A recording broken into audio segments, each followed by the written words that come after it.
परंतु अजूनही मैदानावरती मॅचवरती जे आहे ते राजकीयांचे मित्र किंवा पैलवान जे आहेत ते उपस्थित आहेत आणि त्यांच्या कार्यकर्त्यांचं असं म्हणणं आहे की आमच्याबरोबर चिटिंग झालेलं आहे, त्यामुळे ही कुस्ती परत घ्यावी असं राजकीयांचं म्हणणं आहे. परंतु ते पंच जे आहेत पंचांनी मोहोळ यांना विजयी घोषित केलेला आहे, त्यामुळे ते देतेही म्हणताय पंचांचा निर्णय अंतिम आहे. परंतु राक्षे यांचे जे मित्र किंवा राक्षे स्वतः जे आहेत त्यांना ही कुस्ती मान्य नाहीये, त्यांना हे विजय मान्य आहे. त्यांचं म्हणणं असं आहे की तुम्ही कुस्ती परत घ्या, मला ही हार मान्य नाही असं राक्षांचं म्हणणं आहे. त्यामुळं ते मॅचवरती ते कुस्तीप्रेमी होते, राक्षांचे मित्र होते, त्यांनी मात्र ऐकत नाही. तर शेवटी पोलिसांनी राक्षे यांना पोलीस बंदोबस्त बाहेर काढलेलं आहे आणि याच्यावरती आता काय निर्णय घेतो हे पाहणं महत्त्वाचं आहे. म्हणजे एकूणच असं म्हणता येईल की अंतिम सामना संपन्न झाला आहे आणि त्यानंतर इथं जे विजयी आहेत तेही घोषित झालेले आहे, फक्त बाद झालाय त्यामुळे अंतिम घोषणा बाकी आहे असं म्हणता येईल का? असं म्हणतात कारण राक्षेला आता पोलिसांनी पोलीस बंदोबस्तामध्ये बाहेर काढलेला आहे. वाद होऊ नये म्हणून ही काळजी घेतली जात आहे. राक्षे यांनी अजित पवार यांची भेट घेतली आहे. मोहोळ जे आलेले आहेत मुरली मोहोळ मंत्री यांनाही ते दोघं भेटलेले आहेत, दोघांची भेट घेतली आहे आणि त्यांना हे सांगताय की कसं चुकीचं आहे, त्यामुळे याच्यामध्ये काय निर्णयामध्ये फेरफार होईल का हे फेरफार होणार तर नाही. परंतु राक्षे यांनी आपलं मत मुरलीचं मोहोळ जे आहे त्यांच्याकडे मांडलेलं आहे. त्या ठिकाणी अजित पवार सुद्धा आहेत, त्यांच्याशी ते बोलताय का त्यानंतर काय निर्णय होतं हे पाहावं लागेल. परंतु आता तरी मोहोळला विजय केलेला आहे आणि राक्षे हे चितपट झालेले आहेत. निश्चितच राक्षे आता या ठिकाणी मंत्र्यांशी बोलायला गेल्याचंही आपल्याला दिसतंय. डबल महाराष्ट्र केसरी राहिलेला आहे राक्षे आणि त्याच्यानंतर आता हा जो पराजय झालाय तो मान्य नाहीये, कुठेतरी हा पराजय मान्य करण्यासाठी राक्षे तयार नसल्याचं दिसतंय. जी देहबोली आहे किंवा ज्या पद्धतीनं त्यांचा संवाद सुरू आहे वरिष्ठांसोबत त्याच्यावरून लक्षात येते नेमकं काय संवाद सुरू आहे. याच्यामध्ये राक्षे जे आहेत ते आक्रमक आहे. त्यांचं म्हणणं असं आहे की ही कुस्ती जी आहे ही मला मान्य नाही. एकाला लात मारल्याचंही दिसतंय साहेबराव, एका तिथं काही सुरक्षा रक्षक आहेत त्यांच्यापैकी एकाला लात मारल्याचंही दिसतंय. हो, कारण मॅटवरती जे आहे ते कुस्ती झाली त्याच ठिकाणी यांचे भांडण झालेले होते.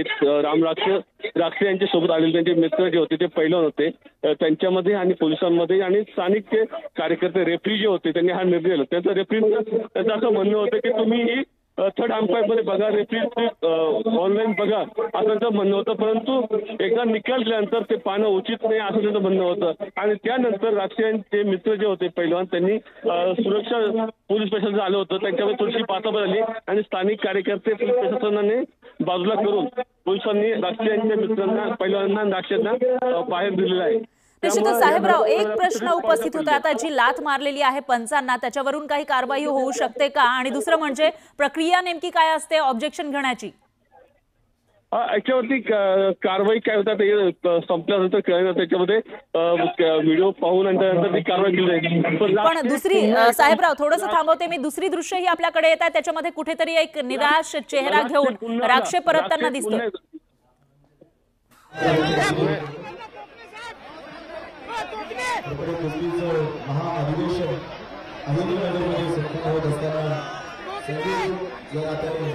तर शिवराज राक्षे जो डबल महाराष्ट्र केसरी राहिलेला आहे नांदेडचा शिवराज राक्षे आणि यावेळेला मात्र पराभव पत्करावा लागला आहे. त्यानंतरची ही प्रतिक्रिया समोर येते. मात्र शिवराज राक्षे प्रचंड आक्रमक झाल्याचंही दिसतंय.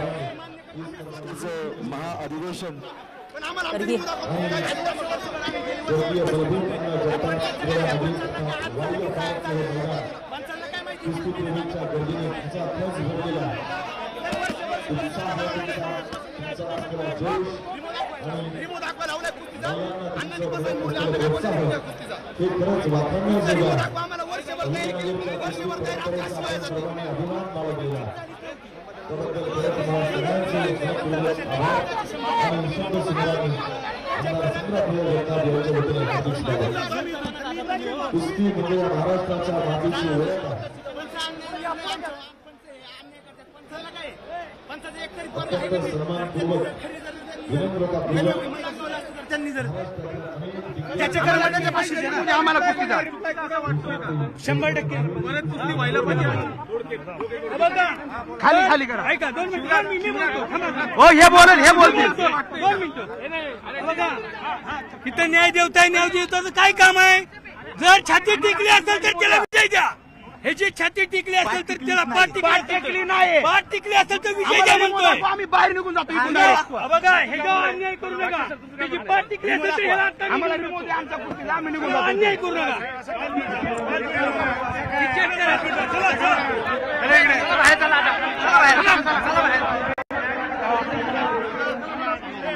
बघू शकतो या ठिकाणी शिवराज राक्षे हा अतिशय आक्रमक पद्धतीने पुढे जाताना दिसतोय आणि आमच्यावर अन्याय झाल्याचं म्हणतोय. पुन्हा एकदा आपले प्रतिनिधी साहेबराव कोकणे यांच्याकडे आपण जाणार आहोत. मात्र त्यावेळची दृश्य ज्या वेळेला स्टेजवर गेला होता शिवराज राक्षे आणि त्या ठिकाणी एका पंचाचं कॉलर त्याने ओढलं, लाथ मारल्याचं सुद्धा दिसतंय. पंच तिथे आलेले होते बोलण्यासाठी पण न ऐकता लाथ मारली आणि कॉलर ओढल्याचं आपण बघू शकतोय. दरम्यान तिथं मंत्री मुरलीधर मोहोळ असतील, उपमुख्यमंत्री अजित पवार सुद्धा त्या स्टेजवर उपस्थित होते आणि त्यांच्याशी बोलण्यासाठी शिवराज राक्षे हा गेलेला होता. पण समाधान झालेलं दिसत नाहीये, आपल्यावर अन्याय झालाय असं म्हणत तावातावात शिवराज राक्षेनं एका पंचाची कॉलर ओढून त्याला लाथ मारली आणि त्यानंतर हा पंच मागे ढकलला गेल्याचं या ठिकाणी आपल्याला स्पष्टपणे दिसतंय. दरम्यान दुसरीकडची दृश्य आपल्याकडे येत आहे ज्याच्यामध्ये शिवराज राक्षे हा त्याच रागामध्ये पुढे निघून गेलेला आहे. त्याची प्रतिक्रियाही आलेली आहे, पण आपल्यावर अन्याय झाल्याची प्रतिक्रिया शिवराज राक्षेकडून या ठिकाणी दिली जाते. त्यामुळे सध्या तरी जे चित्र आहे त्यावरून शिवराज राक्षे जो डबल महाराष्ट्र केसरी राहिलेला आहे नांदेडचा शिवराज राक्षे हा मात्र या स्पर्धेतून कुठेतरी बाहेर गेल्याचं दिसतंय. पोलीस त्याची समजूत काढतानाही दिसतात.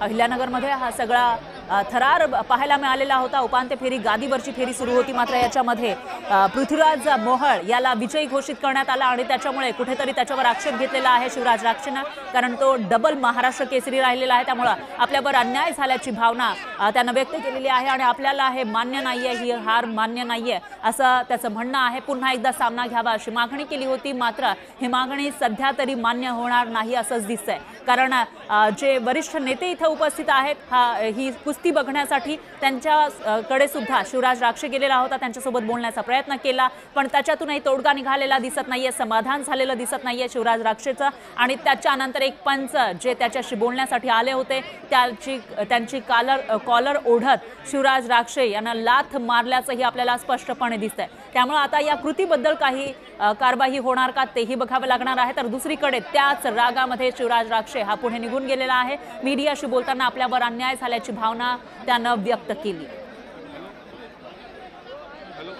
आपले प्रतिनिधी सुद्धा तिथे आहे. दरम्यान ही दृश्य आपण बघतोय, हा जो कुस्तीचा थरार आहे तो बघण्यासाठी प्रचंड गर्दी या ठिकाणी आपल्याला दिसून येते. ड्रोनद्वारे टिपलेली दुसऱ्या कॅमेऱ्यामधली दृश्य आपण न्यूज 18 लोकमतच्या माध्यमातून बघतोय. एकीकडे जेव्हा शिवराज राक्षे हा आपला आक्षेप नोंदवण्यासाठी तिथं जे उपस्थित मान्यवर आहेत त्यांच्यासोबत बोलण्यासाठी स्टेजवर गेला होता, त्यावेळेला त्याने एका पंचाला लाथ मारल्याचं दिसतंय, त्यांची कॉलर ओढल्याचंही दिसतंय. दुसरीकडची दृश्य ग्राउंडवरची आहे ज्या वेळेला शिवराज राक्षे हा परतला होता. दरम्यान पुन्हा एकदा जाऊयात आपले प्रतिनिधी साहेबराव कोकणे यांच्याकडे. साहेबराव, आपण बघितलेलं आहे कशा पद्धतीने शिवराज राक्षे हा प्रचंड रागामध्ये दिसतोय आणि आपल्यावर अन्याय झाल्याची भावना व्यक्त करताना दिसतोय. नेमकं या सामन्यामध्ये काय झालेला होता आणि काय आक्षेप घेतलाय शिवराजनं?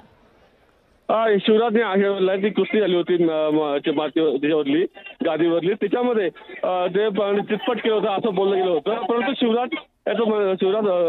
निश्चितच साहेबराव, थोडंसं थांबवते मी. आपले अमित मोडक सर हे आपल्या सोबत जोडले गेलेले आहेत, त्यांची प्रतिक्रिया आपण घेऊयात. अमित मोडक सर, उपांत्य फेरी या ठिकाणी गादीवरचा सामना सुरू होता, मात्र त्याच वेळेला डबल महाराष्ट्र केसरी राहिलेला शिवराज राक्षेने कुठेतरी आपली हार मान्य नाही, आपल्यावर अन्याय झाल्याचं म्हणायला सुरुवात केली होती. नेमकं काय घडलं असेल याविषयी उत्कंठा आहे लोकांमध्ये.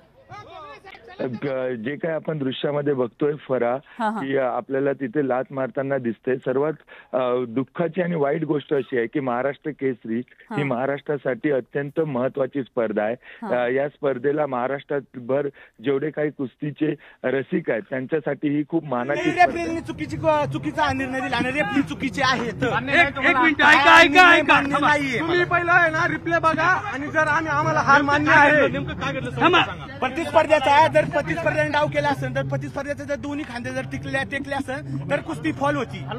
पण माझे दोन्ही खांदे टेकलेले नाही, तुम्ही रिमूव्ह पाहू शकता. चॅलेंज टाकल्यावर निर्णय देता येत नाही. तुम्ही चॅलेंज टाकल्यावर तुम्ही रिमूव्ह बघा, त्यामध्ये कुस्ती जर चीज झाली असेल तर मगच तुम्हाला निर्णय घेता येतो. पंच आहे ते रिमोट काय म्हणतात पंचाचं म्हणणं काय? पंच सगळ्या त्यांना मिळलेलेच आहे. अच्छा हा, मग आता अर्जंट मध्ये कुस्तीचा पुकार पण लगेच त्यांनी लगेच या लवकर या करून जर